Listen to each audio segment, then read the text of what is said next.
જ્યારે મોદી સરકાર અને સેના આતંકવાદ સામેની લડાઈ લડતા હોય તો ત્યારે આપણે પણ આપણો નાગરિક ધર્મ બજાવવો જોઈએ, રાષ્ટ્ર ધર્મ બજાવવો જોઈએ.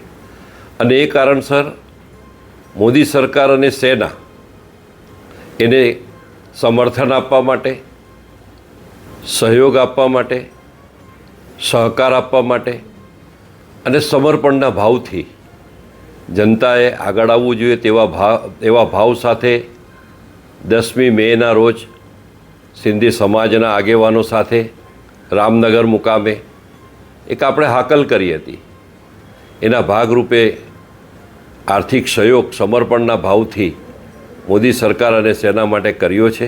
સુરત મહાનગરના માન્ય કલેક્ટરશ્રીને આર્મી માટે 10,55,201 અને PM નેશનલ રિલીફ ફંડમાં 10,54,100 એ બંને રકમ માન્ય કલેક્ટરશ્રીના બધા ચેક, કુલ 46 જેટલા ચેકો બંને મળીને 21 લાખ જેટલી રકમો એ જમા કરાવીએ છીએ.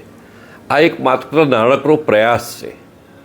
આ પ્રયાસ થકી સુરત મહાનગર, ગુજરાત કે આ દેશના વિવિધ ભાગોમાં આજે મેસેજ મળે, પ્રેરણા મળે. આવનારા દિવસોમાં સેનાના શસ્ત્રો માટે, સેનાના કેઝ્યુલિટી હોય, આદરણીય પ્રધાનમંત્રી રિલીફ ફંડ હોય, તો જ્યારે યુદ્ધ જેવી પરિસ્થિતિનું નિર્માણ થાય, આતંકવાદ સામેની લડાઈમાં આર્થિક રીતે પણ આપણે સૌ સહયોગી બની એવો એક મેસેજ બધા મળે, બધાને પ્રેરણા મળે, એના ભાગરૂપે આ નાનકડો પ્રયાસ કર્યો છે.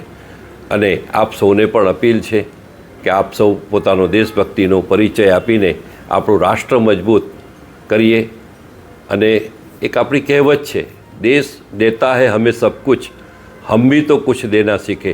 આ ભાવ સાથે આપણે સૌ રાષ્ટ્રને સમર્પિત રહેવાની ભાવના સાથે આપણે કામ કરીએ.